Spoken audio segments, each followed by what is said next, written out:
Welcome back नाज़रीन, हम गुफ्तगू करें डॉक्टर आदिल नजम साहब से और हम उनसे बात कर रहे हैं बैनुल-अक़वामी सियासत पे। डॉक्टर साहब, जैसे कि शुरू में भी जिक्र किया कि सदर डोनाल्ड ट्रंप का एक साल जो है वो मुकम्मल होने को है, तो ईरान के अलावा अगर आप ये जो साल अमेरिकन सियासत का सदर डोनाल्ड ट्रंप की सदारत का रहा है, इस पे नज़र दौड़ाएं, अमेरिका के लिए भी और दुनिया के लिए भी, what are your first and initial thoughts? Thought तो ये है ना, पूरी की पूरी बसात उठा के उसने उल्टी सीधी कर दी। दुनिया की हर चीज उल्टी सीधी कर दी। अब अगले 2-4 दिन में आप देखेंगे कि अमेरिका में बहुत कमेंट्री होगी, आपको हर किस्म के क्लिप भी मिलेंगे, न्यूज आइटम भी, आर्टिकल भी मिलेंगे, और जो डोनाल्ड ट्रंप साहब खुद हैं वो भी इस पे राय देंगे। डोनाल्ड साहब की राय मैं आपको अभी बताता हूँ क्या होगी, और उनके साथियों की, कि इससे अच्छा साल तो कोई गुजरा ही नहीं है, इससे खूबसूरत प्रेसिडेंट तो कभी आया ही नहीं है, इससे जबरदस्त चीजें तो कभी हुई नहीं है, और हर चीज जो है वो ऐसी होगी। अब जो इख्तलाफ करने वाले हैं वो दूसरी बातें भी करेंगे, लेकिन मेरे ख्याल में अगर हम देखें तो पहला लेसन ये है कि it has been a change of actual momentous change. Historic change हम भी कह देते हैं, हर चीज हिस्टोरिक नहीं होती, लेकिन ये एक्चुअली उस लेवल की है कि जो चेंजेस हैं वो उस नौयत की हैं कि अगर ये चेंज होगी तो वहां नहीं जाएगी जहां हम थे। जो डोनाल्ड ट्रंप से पहले की दुनिया थी, आई डू नॉट थिंक कि उस दुनिया में आप वापस आ सकते हैं। चाहे डोनाल्ड ट्रंप अगला प्रेसिडेंट रहे ना रहे, जो मर्जी हो, वापसी का अब कोई रास्ता नहीं है। सही। आगे की दुनिया will be a different one. I think ये बहुत बड़ी बात है। दूसरी चीज ये है कि despite what he will say, and he is very good at it and I am truly admire it, लेकिन आप अगर देखें जो उन्होंने चीजें की उनमें से एक्चुअल सक्सेस कितनी हुई। साल शुरू हुआ कनाडा से कि जी वो 51st स्टेट नहीं हुई, मेक्सिको से, कोलंबिया से, फिर उन्होंने वो टैरिफ की लिस्ट ला के ना हर सारे मुल्कों पे, और अब कोई पूछ भी नहीं रहा कि यार टैरिफ्स का हुआ क्या है। The tariff policy has mostly been a failure. कई टैरिफ लगे, ज्यादातर जो हैं वो रिट्रैक्ट हो गए। जिसकी वजह से लगे थे, चीन, उसने कहा यार मैं नहीं मानता, फिर ठीक है ना, नहीं करते तो ना करो, and they had to retreat. So on a lot of things like the tariffs, the Trump has retreated. चाहे वो वेनेजुएला हो, चाहे वो ग्रीनलैंड हो, चाहे हम ईरान की बात कर रहे थे, these are all indications के बिसात उलट दी गई, लेकिन इनमें से कोई ऐसी चीज नहीं है जो अब स्टेबल हो गई।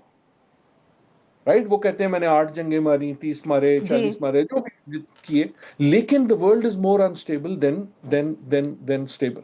और आखिरी और सबसे अहम चीज जिसका हम बाहर की दुनिया में भूल जाते हैं क्योंकि ये इतनी चकाचौंध है, वो ये है कि जो अमेरिकन लेवल ऑफ इंस्टेबिलिटी है, मैंने कम से कम अपनी जिंदगी में वो सही। खुद नहीं कभी देखा। मैं अमेरिका के अंदर की बात कर रहा हूँ। In fact I have been saying कि अमेरिका हाँ। Is at war with itself. ये एक खाना जंगी है। मैं एक जुमले की इजाजत दीजिएगा। ये जो पिछला वीकेंड था ना, जब हम सारे मुजाहिरों की बात कर रहे थे जो ईरान में हो रहे थे, उस दिन में जो अमेरिका के अंदर मुजाहिरे थे ट्रंप के अगेंस्ट आइस और इमिग्रेशन के हवाले से, they were bigger than the supposed ones in Iran. जिसका ये मतलब नहीं है वहां गवर्नमेंट गिरने वाली है, लेकिन there is an internal political turmoil in the US जो मैन्युफैक्चर किया है डोनाल्ड ट्रंप ने, और वो बड़ी खबर है जो हम मिस कर रहे हैं।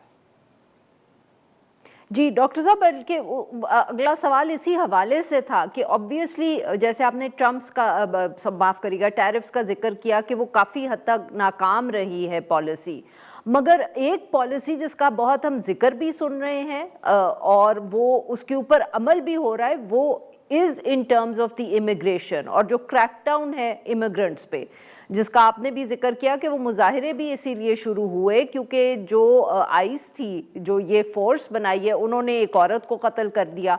आज भी जो इत्तला आ इमिग्रेंट रही नहीं है थी। कि किसी जी हाँ, जो कहने का मकसद ये, वो इमिग्रेंट नहीं थी खातून, वो जी खातून अमेरिकन। जी सो बिल्कुल, वो एक्चुअली जो अमेरिकन थी, टर्मोइल है वो अमेरिकन अमेरिकन सोसाइटी थी। में। हाँ, और आज भी मुजाहिरे हो रहे हैं क्योंकि किसी इमिग्रेंट को गालबन जो है बहुत शदीद ज़ख्मी कर दिया है। तो ये इस पॉलिसी को आप कैसे जज करेंगे, ये जो इमिग्रेशन के हवाले से उन्होंने, जिस पे हम कह सकते हैं कि सख्ती से अमल किया, फिर वो फेडरल फोर्स भेजने की बात की स्टेट्स में, जिस पे भी उनको कुछ हद तक नाकामी रही। अब यू आर बीइंग पोलाइट, हद तक तो नहीं, हर हद तक नाकामी है, उनके अपने हिसाब से भी नाकामी है। अगर आप उनके सपोर्टर भी हो تو جو ٹرموائل ہے وہ تو بڑی دیکھیں نا صرف ایک تو امیگرنٹس کی بات ہے، امیگرنٹس میں ایک سیکنڈ میں آتا ہوں، اس کے علاوہ اکنامکلی جو ہوا، جو فیڈرل ریزرو کے چیئر کے بارے میں انہوں نے ان کے اوپر کیس کر دیا، یہ تو اس قسم کی باتیں ہیں نا کہ جو ہمارے ایسے ملکوں میں بھی ہو تو وہ انہونی ہو جاتی ہیں. Right? So in a way, the US has been going جی through an internal turmoil. یا جیفری ایپسٹین کی فائلز، امریکہ میں بہت لوگوں کا کہنا یہ ہے کہ جناب یہ وینزویلا اور ایران جو ہے یہ ڈسٹریکٹ کرنے کے لیے ہے، کہ جو جیفری ایپسٹین کی فائلز تھیں اور اس میں جو ڈونلڈ ٹرمپ کا حصہ تھا، تو یہ ساری امیگریشن والی پہ دی انٹرسٹنگ تھنگ از کہ اگر آپ نمبر دیکھیں تو ہر ریسنٹ پریزیڈنٹ نے ٹرمپ صاحب سے کہیں زیادہ لوگوں کو ڈپورٹ کیا اپنے پہلے سال میں، لیکن کوئی انریسٹ نہیں ہوا.